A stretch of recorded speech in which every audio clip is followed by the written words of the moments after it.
Yesterday, I was filming a video specifically for one of the new products that I'm created called the X Recovery Program. Now, I'm not sitting here to sell you anything, but I was filming this particular program, this particular section in this program, and I got inspired. I got so inspired about what I was talking about, I said, rules, I'm not going to listen to them. I think everyone who's trying to get an ex back or who's trying to get over an ex needs to hear what I'm about to say. What's interesting is I've been doing this for over a decade. That means I have had a lot of people come through the program. I've had a lot of people succeed. I've had a lot of people fail. And I've been able to notice and pick out certain types of behaviors between people who succeed and people who fail. Most of the time, I'm talking about people who succeed, people who go through the program and either get their exes back or have a complete revitalization around their life. They look at life in a new and different way. But that's not what I'm going to do today. Instead, I'd actually like to turn the camera to the other side, to people who fail, and look at those patterns. Look at what those people are doing that isn't working. And what I'm hoping is anyone who's watching this who doesn't have enough money to buy a program or do certain things can watch this, and if they see that they're implementing these behaviors, they can know they need to change something. They don't necessarily need to buy something, but they need to change their fundamental approach into how they're either getting their ex back or moving on from their ex. And the first thing I really want to talk about is this idea of understanding a concept versus implementing a concept. You see, it's not enough to simply understand something. The one thing that separates the losers from the winners when it comes to this get your ex back game or get over your ex is people understanding a concept is easy. It really is. You sit there and listen. I tell you what to do. Someone else tells you what to do. And you understand the fundamental reasons for why we're telling you to do what you're supposed to do. But that's not the same thing as you actually going out and implementing that. You see, it's kind of like a puzzle. Understanding a concept gives you half of the puzzle. Implementing the concept gives you another half. So what I want you to understand is that trying to gain knowledge is only half this battle. It's up to you to take that knowledge and put it into action. That's a common theme you're going to see when I give you these types of behaviors from people who fail. Speaking of which, let's start talking about that. The first most common behavior that we see from someone who fails is they aren't willing to own their actions. I talk often about how when exes go through a breakup, they often like to paint themselves as victims. They like to make it all about them, even if they were the ones to break up with you. But I've also noticed a pretty jarring pattern emerging between people that I work with who aren't willing to own their actions, whether that be in the relationship with their ex or whether that be what they're doing. They're so easy to blame someone else for their lack of success that they have no sort of peace of mind or function of looking at themselves.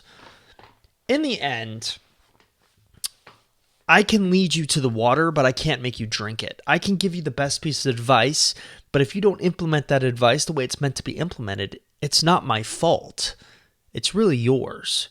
The people who succeed own their actions. When they make a mistake, they are able to take a step back and say, you know what? That's on me. They don't paint themselves as victims. Painting yourself as a victim always means you're blaming someone else. And if you're blaming someone else, that doesn't really translate really well into relationships when it's all about working together for the common good. And in this case, hopefully the common good is that you're winning your ex back. Or in this case, maybe it's coming to a realization that you no longer want your ex back. And if you're not willing to own your actions, if you're not willing to take responsibility, nothing can really help you.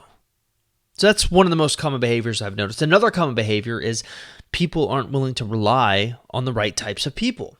Now, what do we mean by that? Well, as I'm sure you're aware, if you're going through a breakup, and you're talking to a friend or family member, they aren't necessarily the most supportive, especially if you tell them, you're thinking of getting your ex back. What's interesting is because you have such trust in your friends, you have such trust in your family, you know them better than you'll ever know me. You're much more willing to take what they say to heart as opposed to what I say, which is interesting because I've been doing this for a decade. I've been doing this for every day of my life for over 10 years. Your friends and family have not. They haven't seen what's working. They haven't seen what's working. Everything that I ever recommend to you is not something I just made up out of thin air. At one point, maybe that's true, but I always went out and tested it. I always said, hey, try this out and report back to me and see what the results are. And if those results are positive, I test it out even more. And if I keep getting those positive results, next thing I know, I think, you know what? This might actually be work. I try to view getting an ex back or even moving on from an ex as a science. I put it through the Socratic method or the scientific method. I constantly create a hypothesis and test the hypothesis. Your friends and family aren't necessarily doing that. They're giving you age-old advice that sounds like it's right, and sometimes they're not even supportive at all, where they'll just simply say, hey, there's other fish in the sea, move on, which is not what you want to hear. It's important that you listen to the right people, and the right people are always those who have experience, who have done it before. That's also why I keep pushing people to get into our private Facebook group. Why? Well, it's not because I think it's not going to help them. It's because it's going to put them in an environment where everyone is on the same level, where everyone is experiencing much of the same types of emotions. Listen to someone who's actually gotten their ex back, not someone who hasn't. Another huge reason that people fail in ex recovery is they aren't willing to look at the big picture. Now, this one's really self-explanatory, but I think maybe it's important for me to explain it to you because this is something we kind of go through life sometimes with blinders on and fail to look at big pictures. When I'm talking about looking at big pictures, I'm not talking about creating a game plan. I'm talking about understanding the game plan as a whole, understanding why you're doing the things you're doing right now. Most people only have a tendency to look at the next step. And they often judge success based on that next step. But again, it's kind of like a puzzle. You're judging the whole picture of a puzzle based on one singular puzzle piece. That's not a smart thing to do. And sometimes, no, not sometimes, almost all the time, everyone who has gone through this process, who has been in your shoes, is going to fail. They will. Things will not go their way. Maybe they think I've got the perfect text message. They send it out to their ex and it doesn't work. No response. Now, people who look at the big picture understand, okay, well, if that happens, here's what I need to do. But people who often aren't looking at the big picture take that as the end of the world. Oh, my chances are completely over. Oh, I'm waiting too long. It doesn't work that way. Take a bigger, broader view.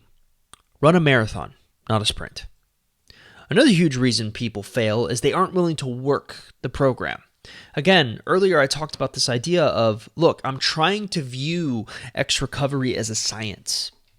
It's an imperfect science, sure, but there's a reason why we've gotten so many successes, why people are willing to come on and do one-on-one interviews with us. Why people are willing to buy our products continually. And it's not because we just made everything up out of thin air. It's because we tested everything that we're recommending for people to do. Now, some people come in with what we call a fixed mindset. They come in believing that they won't be able to get their ex back, believing that they won't be able to live without their ex. And no matter what you do, you cannot do anything to change that mindset. No matter how many success stories you show people like that, they'll still have that innate belief that they won't be able to win their ex back. They still have that innate belief that if they don't get their ex back, it's the end of the world. They won't be able to survive. People with fixed mindsets will fail more often than not. What we try to encourage and develop our clients into being is having a growth mindset, willing to be open to possibilities, willing to be open to change, which I'm going to talk about in a minute. In order to do that, you have to work and trust in the program that we've created and the advice that me, any of the coaches, any of the moderators in the Facebook group are recommending to you. It's not because we don't think you are capable of doing it. It's because sometimes you don't know the way, and we do. Another really, really big reason people fail is they don't recognize the importance of being able to set clear goals. I talked a bit about in the big picture section about this idea of looking at the puzzle as a whole, not judging success based on one small failure. But often you also have to work in tandem or in parallel with this idea of being able to set a clear goal. When I come up to people and I say, okay, what is your goal? They'll say, I want my ex back. But clear, that's not clear. Clear, when we're talking about clear goals, we're talking about specific. Being able, your overall goal is probably always going to be, hey, I want to move on from this, or hey, I want my ex back. But that's not a clear goal. That's your overall goal. A clear goal is, you know what? By next week, I am going to get a positive response from my ex. But here's the other thing. People who set clear, specific goals often have a tendency to freak out when they don't hit those goals. Why? Well, it's this relationship we have with failure. A lot of people believe that we're born in a society that only rewards success, it feels like. Now, some people can debate on that. And I could even debate on that a little bit, because sometimes, even early ages, we're given, hey, here's a participation trophy, which I think is a horrible thing to do, because it devalues the actual people who won. But that's another rant for later. Here's the thing. People who are afraid of failure will never grow, because you learn more from your failures than you do from your successes. Anyone who's succeeded at anything in life will not have an epiphany, will not have a grow moment. They'll have a fixed moment. They'll say, ooh, I like this success. I'm not going to continue to evolve. I'm just going to try to keep doing what I'm doing. And so they continue to do what they do, and maybe they have more success, which in turn creates a self-fulfilling prophecy, but eventually success will stop. And when they face failure for the first time in their lives, they freak out, and they don't know how to deal with it.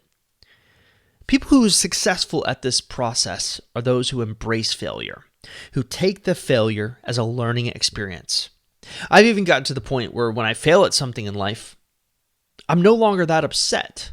Sure, I can get upset just like anyone else, but I look at it as a growing moment. This is a moment where I can learn something. What did I learn from this failure?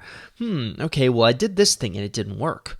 Or I tried this little business strategy, fell flat on its face. Before, I would just get so upset about failing at business or something like that. I would go and play video games for a week. But now I look at it like, oh, okay, what can this failure teach me? And sometimes that's why we need to set clear goals. We're all little scientists throughout this process. We go through it. We're trying different things out. And when we fail, rather than getting upset, the smarter thing to do is to take that failure and say, what did this teach me? Another really, really big reason people fail at this program is they're not willing to track their progress. Before, I was talking about this idea of embracing failure.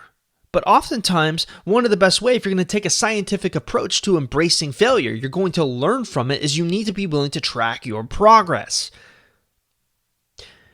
Human memory is not as perfect as you think. And what's interesting is people who track their progress are able to see why things failed as opposed to why things didn't fail. They're able to see what's working and what's not working. This is a great exercise you can practice when you're texting. Take something as basic as counting the amount of times that your ex reaches out to you first versus the amount of times that you reach out to him first. Now, if you notice that there's like a 2-to-1 ratio where you're reaching out 2 times to his reaching out 1 time, you know, okay, this is what I need to be working on. I need to be working about evening that ratio up. So he's reaching out to me first as many times as I'm reaching out to him first. You can even do this with who ends the conversation first. I've often said, well, don't focus so much on who starts a conversation, but focus more on who ends a conversation. If you're the one ending the conversation all the time, this is a really great thing because you are forcing him to want more. You're forcing and putting him in a position where, okay, you know what? I wanted that conversation to go longer and it got cut off. And then maybe he starts reaching out to you more. But you never know that if you're not tracking your progress. Another huge reason people fail is they aren't willing to hold themselves accountable. Now, this is a little bit different from being willing to work the program. People who aren't willing to hold themselves accountable are people who often have really poor discipline. What do I mean by that? Well, the no contact rule is something that we talk a lot about because it's one of the most effective strategies that you can employ when it comes to winning an ex back. But our estimations are that 80% of people who will attempt the no contact rule will fail it, meaning they'll break it. They'll reach out to their ex first, or they'll cave when he reaches out first or she reaches out first, whatever your situation may be. The people who don't fail the no contact rule are the people who find ways to hold themselves accountable. They either block their ex's number or they erase their ex's number and give it to a trusted friend and tell that friend, hey, no matter how much I beg, plead, whatever, if I ask for that number, you do not give it back. And then they erase the number from the phone and they don't know his number. So next thing they know, they have no temptation to reach out because they can't. Holding yourself accountable is finding almost a way to punish yourself in a way that makes you afraid to break a rule. I'll never forget, I watched this really, really interesting episode of the show Nathan For You. Now, Nathan For You is like a comedy spoof. It's on Comedy Central where this fake businessman will go into businesses and purposely give them horrible advice. It's an interesting look at human nature and how willing we are to listen to poor advice. And sometimes the advice he gives people is just absolutely hilarious. But he did this one skit this one time where essentially he took 4 or 5 people and he made them write an embarrassing letter about themselves, about something they thought about a coworker, or take an embarrassing picture, or pretend that they had an affair when they really didn't. And he used this as a way to holding these people accountable so that they reach their goals. So here's how it worked. I think it was for weight loss, something really simple. So essentially it was like, okay, you need to lose 5 pounds this week. And if you don't lose this 5 pounds, we're going to send this embarrassing footage or this embarrassing picture or this embarrassing letter to your boss, wife, whatever. And almost every single person lost the weight. One person didn't, and she lost her job as a result. Now, maybe that's not so funny, but the idea was all about holding yourself accountable. Now, I'm not saying you need to do something embarrassing and you know, like send a picture out or an embarrassing picture out to your friend or something, but find some way to hold yourself accountable. And sometimes that's even relying on other people you trust to say, you know what, if I don't do this, take my phone away. Like, I love my phone, take it away. I'm not allowed to have it. People who are successful find these subtle ways to hold themselves accountable so that they'll follow through. Another huge reason people fail is they aren't willing to see their power. I see this a lot with women, but even sometimes men, mostly women though. Women have this tendency to put men on pedestals, especially if they want to get them back. They look at their ex as some sort of, you know, if I don't get him back, you know, it's the end of the world. They put him on a pedestal. They let him get away with murder, essentially. And it results in sort of a devaluation of themselves. They maybe don't have as strong a self-esteem because their whole identity is wrapped up in this guy. People who are successful at this program almost find ways to knock the pedestal down, to put him on equal footing. And sometimes men don't like this because they like being held as some sort of god. But it's important for you to see that you have a lot more power than you realize. And a lot of what we're trying to do is to get you to open up and see that. Usually, I tell this to women all the time. The woman who's willing to lose the guy will more than often get the guy.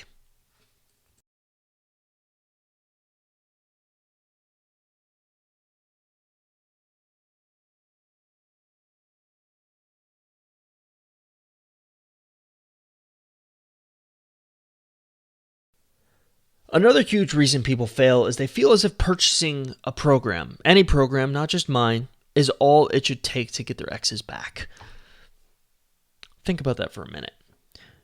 We live in this society where we expect instant gratification. Now, it used to be, think about this for a moment, before the invention of GPS and the cell phone, people would actually have maps in their car, and they would have to learn the roads from a piece of paper map. But now all you have to do is, you get in your car, you plug in the coordinates, the phone does it all for you. Instant gratification. Google has even gotten a lot more specific about this. You may have noticed that often when you go to Google now, you type in, hey, what's the weather like? Immediately, without even having to click on any kind of result, the answer is given to you. Google has surfaced the web, found the correct answer, and given it to you. But getting an ex back, moving on from an ex, these are things that will not happen instantly. These are things that must happen over time. The average length it will take to get an ex back, we have found, is 3 months. That's the average. Sometimes it can happen sooner, but most of the time it happens longer than that. A lot of people don't have the patience to wait that out, to see that through. And they expect that when they buy something, they should get that result. When ultimately we can show them how to get that result, but it's up to them to implement the result. And even then, it's not a guarantee. That's what's so hard about this. Another huge reason people fail is they aren't prepared to change. Albert Einstein once said the definition of insanity is doing the same thing over and over and over again and expecting a different result.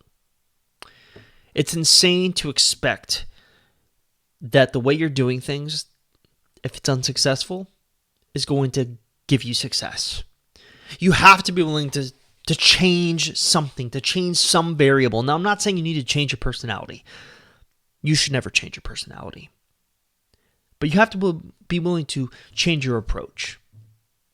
Your approach is important because a lot of people have the wrong approach. And if they just make a few subtle tweaks here and there, they can have great success. Now, I hate to do this comparison, but it's probably the best one I can think of. My wife and I sometimes watch that.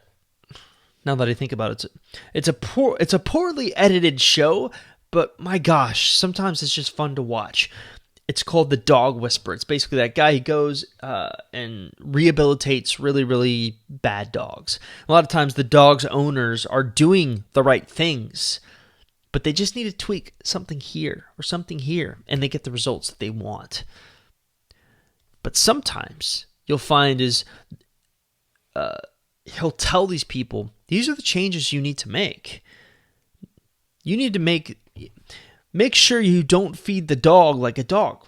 Make sure he knows that it's you feeding him. You hold the bowl as he eats. You hold the bowl as she eats. Don't just put the food down, walk away, and expect the dog to give you respect. You're treating it like a dog.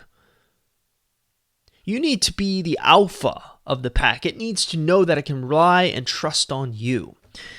What's interesting is he'll give these people homework, and some people are incredible at implementing, while others are not. They'll often come back a few months later after the show is over to catch up and see, did it work? And you can always see the people who didn't stick with it, and it never works. And the people who did stick with it, and more often than not, it works.